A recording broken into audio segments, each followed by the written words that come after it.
Hola, mi nombre es Osvaldo Barreneche, yo soy profesor de Historia de América Latina en la Universidad Nacional de La Plata. También soy investigador en el CONICET y hoy quiero presentarles mi último libro, publicado por Prohistoria Ediciones, la editorial de Rosario, a finales del año pasado, del 2019, y que se titula De Brava a Dura, Policía de la Provincia de Buenos Aires, una historia, 1930-1973. Con la foto de la portada, que es una foto de publicidad que hacía la policía bonaerense en los años 30, donde mostraba a través de esa, digamos, teatralización, por decirlo así, el despliegue de una nueva tecnología que se ponía al servicio, digamos, de la policía, como es armamentos, uniformes, vehículos, etcétera, ¿no? Bien, una primera aclaración, ¿por qué de brava a dura? Bueno, de brava, policía brava y policía dura son los dos motes, digamos, con la que se conocía la policía bonaerense en los años 30 primero y en los años 60 después. La policía brava de los años 30 era una policía más autónoma, más vinculada a los jefes políticos locales, generalmente del Partido Conservador, y que va a ir transitando un proceso de profesionalización y de centralización, sobre todo también durante los años del peronismo y posteriores también, hasta llegar a ser la policía dura de los años 60, una policía que ya está muy bien articulada y ensamblada, sobre todo para lo que tiene que ver con la represión de la protesta social, la persecución política y algunas características más que, bueno, trato de analizar en el libro, ¿no? Si vuelven a prestar atención en el título, además de bravadura y obviamente el tema que es Policía de la Provincia de Buenos Aires, yo hablo de una historia y no la historia. Esto para mí es muy importante porque, digamos, esta lejos está de ser la historia, sino que es apenas una historia, un primer enfoque con material de archivo, digamos, de distintos lugares que he podido conseguir en estos años. Pero bueno, es de esperar que más adelante haya otras historias de estas policías, que es muy compleja porque está desplegada en el territorio bonaerense, que tiene realidades muy diferentes, ¿no? Esta es una mirada más desde la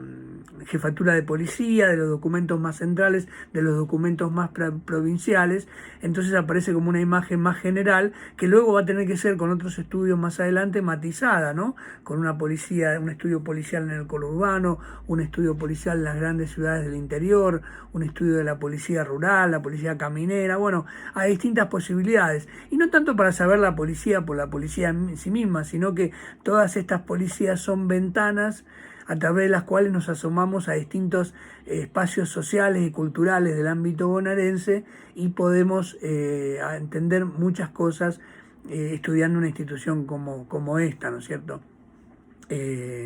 Bien, la estructura capitular del libro está organizada en base a temas. Es decir, que no voy haciendo un recorrido de los años 30, 40, 50, sino que tomo un tema y trato de desarrollarlo durante todo el periodo, con ciertos énfasis dependiendo de los casos, ¿no? Por ejemplo, hay un capítulo vinculado a la reforma policial. Las reformas policiales no es algo surgido solamente a finales del siglo XX,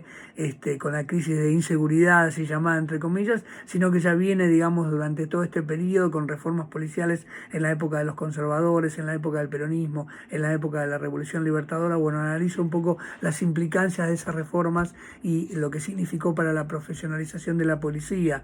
Luego también un tema más cultural, el origen, podemos decir así, dice el capítulo, de la familia policial, un concepto, digamos, que engloba no solo la idea del policía en servicio, sino también en su persona, en su totalidad, incluyendo su núcleo familiar, su entorno, y bueno, esta idea de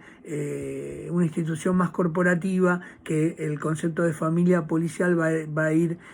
ayudando como a consolidar, ¿no? Luego también analizo un momento particular, como es el final del segundo mandato de Perón, donde se instituye lo que se llama la justicia policial, es decir, se le da a la policía la capacidad de juzgarse a sí misma en los delitos comunes, por eso se llama de justicia por mano propia el capítulo. Y ahí analizo un poco un momento clave de esa madurez de una institución, digamos, que va delineando sus propios objetivos y plantándose un poco frente a la sociedad como con el peso que va a tener posteriormente, ¿verdad? Luego también analizo algunos temas en contexto histórico que nos acompañan hasta la actualidad, como son el tema de la violencia policial, el tema de la corrupción policial, y termino con un capítulo destinado a lo que se llama los policías y las policías como trabajadores, ¿no? Y trabajadoras. Analizo en una huelga ocurrida en la policía bonaerense en 1973 y en base a esos antecedentes voy digamos, justamente estudiando este aspecto quizá también menos conocido de ese proceso de profesionalización, de institucionalización. Finalmente me ha parecido útil incluir un capítulo metodológico, que es en realidad un anexo del libro, en el cual hago algunas consideraciones sobre el acceso a los archivos policiales, una metodología, digamos, de posibilidad de estudio de las instituciones de seguridad, como para enfatizar de que no se trata este estudio de las instituciones de seguridad, de encierro, etcétera, que muchos de nosotros historiadores estamos promoviendo, no se trata de un tema tabú ni de archivos inaccesibles, sino que, bueno, presenta dificultades, pero es interesante, como decía, no tanto para estudiar la institución en sí misma, sino que nos abre una ventana a un montón de problemáticas y cuestiones vinculadas para entender la sociedad bonaerense, la sociedad argentina en general, ¿no es cierto? Y propiamente nuestra cultura, incluso política, que podemos ir aprendiendo a través de esta historia de la policía de la provincia de Buenos Aires. Muchas gracias.